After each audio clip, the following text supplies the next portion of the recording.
Mukhang may N400 dyan sa likuran natin ah. Solid yung tunog. Lakas ng overtaking power niya guys, hindi ka mabibitin. Yun yung masarap dito sa X-Max.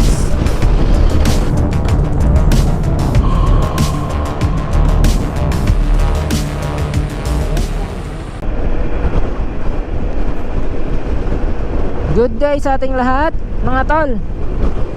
For today's video, duty ride tayo ngayon papuntang Bantay, Ilocos Sur.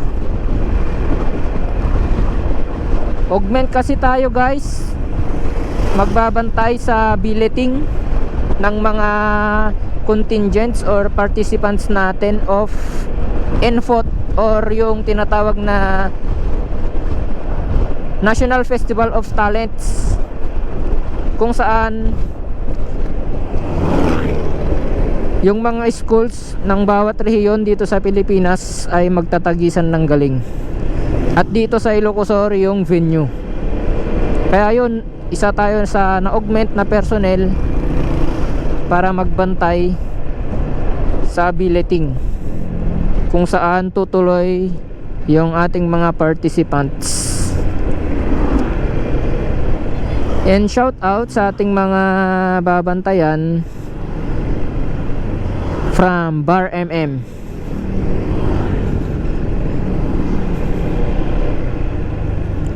Samahan nyo ko guys sa ating biyahe. Another ride sa ating X-Max papunta sa ating duty.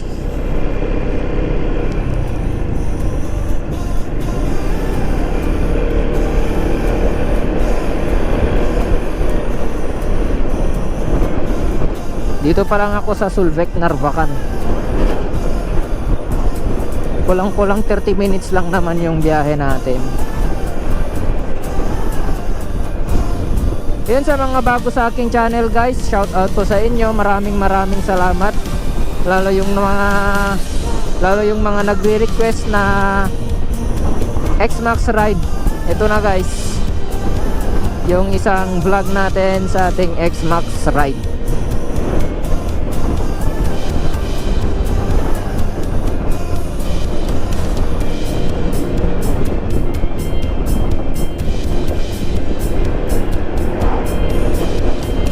And shout out rin sa isang nag-comment na X-Max owner rin, X-Max 2025, at ang sabi niya, nood na lang raw muna ng mga reviews kasi nga wala pa yung ORCR at plate number ng kanyang X-Max, kaya hindi pa niya ito mailo long ride.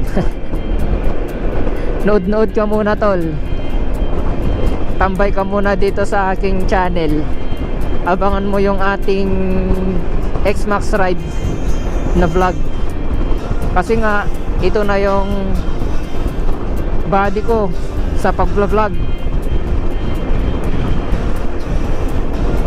Dahil tong X-Max natin guys ay daily driven to.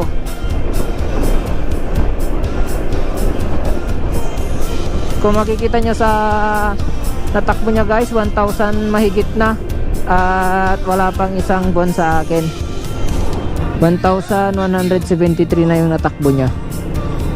I-add mo pa dyan yung 100 kilometers na natakbo nya nun papuntang Manawag. Nag-reset kasi ako ng trip meter. Ganyan kadalas gamitin itong motor ko guys.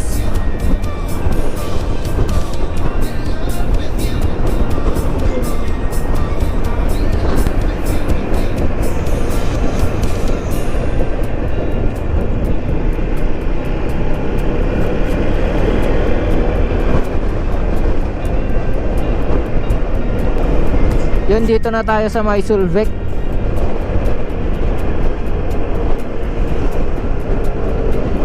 Marami ring twist dito eh. Kaya yung mga kasamahan ko sa big bike group, dito sila madalas naglalaro. Maraming mga nasisiraan na truck dyan guys sa may harapan dito banda. Paakyat kasi to eh. lalo yung mga dayo, maraming nasisiraan dito. Kaya kayong magbiyahe kayo dito guys, kung may truck na malaki dyan sa harapan nyo, paunahin nyo na lang.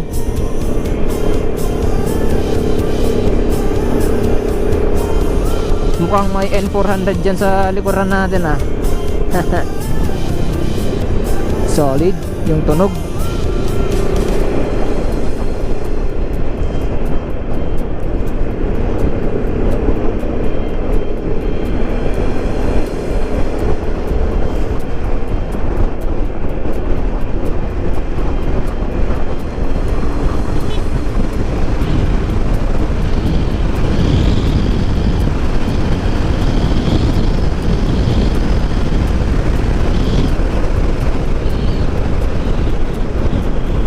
Lakas ng overtaking power niya guys, hindi ka mabibitin.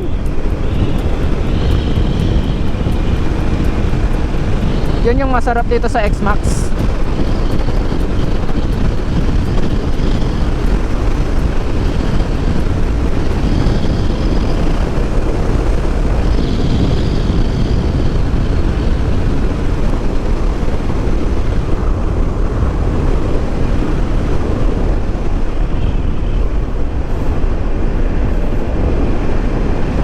You know, yung mga mahilig bumangking,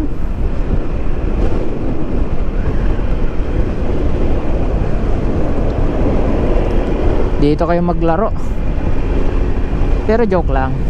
Hindi, sa racetrack kayo maglaro guys, para sa safety nyo at sa kapwa nating riders, kapwa nating biyahero.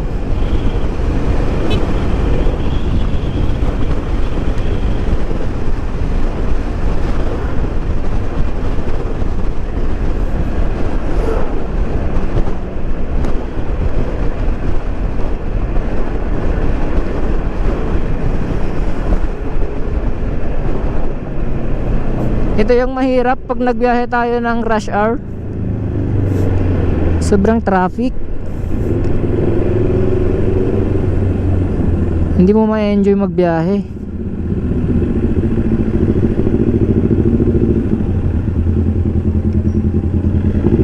Dito tayo sa kanan. Malawak naman.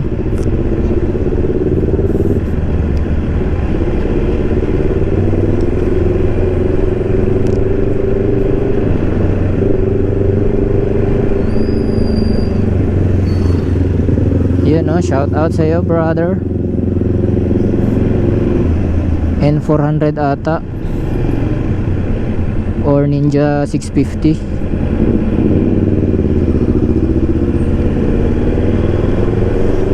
Parang Ninja 650. Let's go.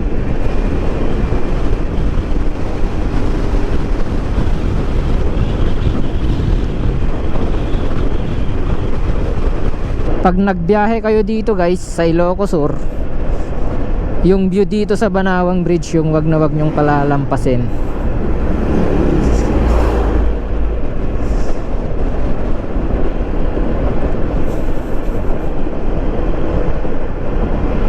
Sayang nga lang guys kasi nasira yung dating tulay na anod, yung sa may bandang gitna nya sa Bagyong Egay.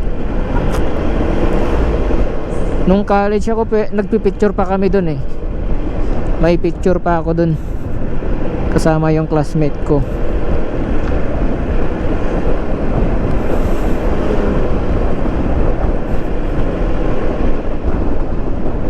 Pero pagka-graduate ko ng college, hindi na sila nagpapasok sa may bridge.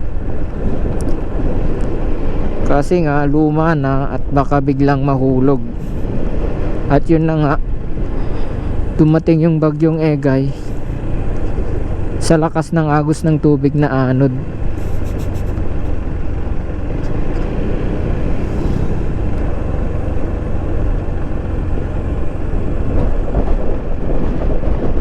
Wala yung mga pumipitik. Madalas dyan sila nakatambay oh. Dyan sila nakatambay.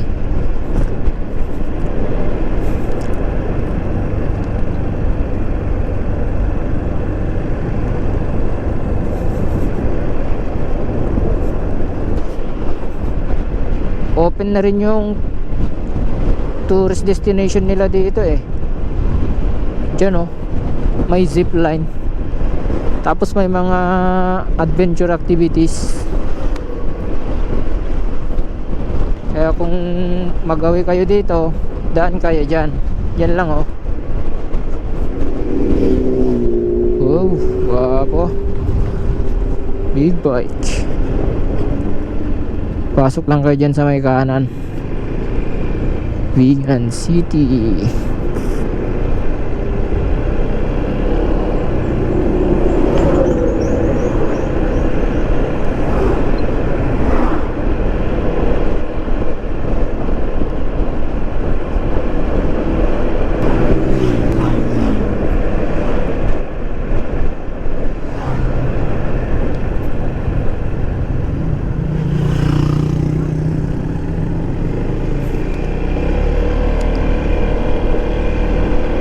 Dito nga pala sa Tayac National High School,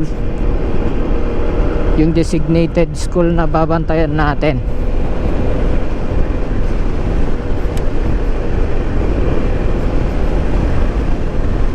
Shout out sa mga teachers na napakabait, kasama natin sa pagbabantay, at yung mga barangay officials and BPATs natin dyan.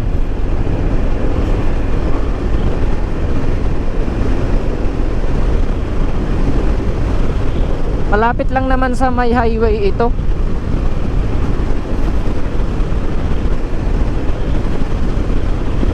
Pasok ka lang ng konti.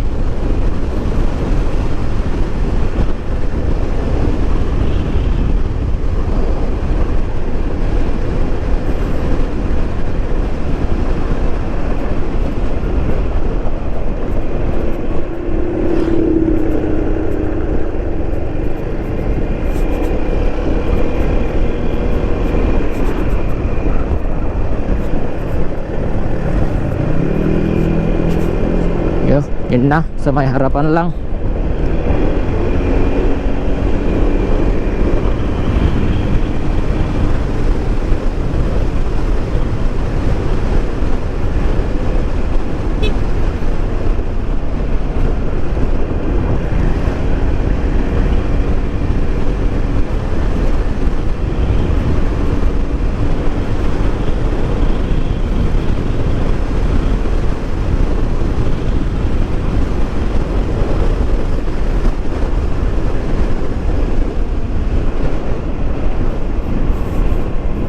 Yan o, naragsak nga isa sangbay.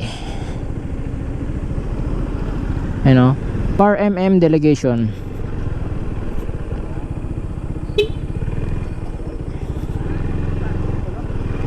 Yan, good morning.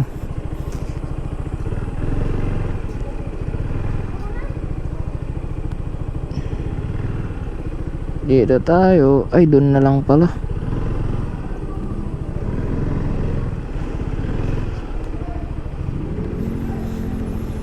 Dito na tayo guys.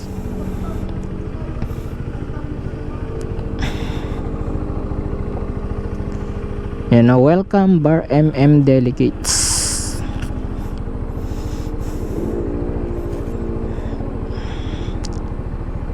Yan, salamat guys sa panonood. Hanggang dito na lang yung ating vlog.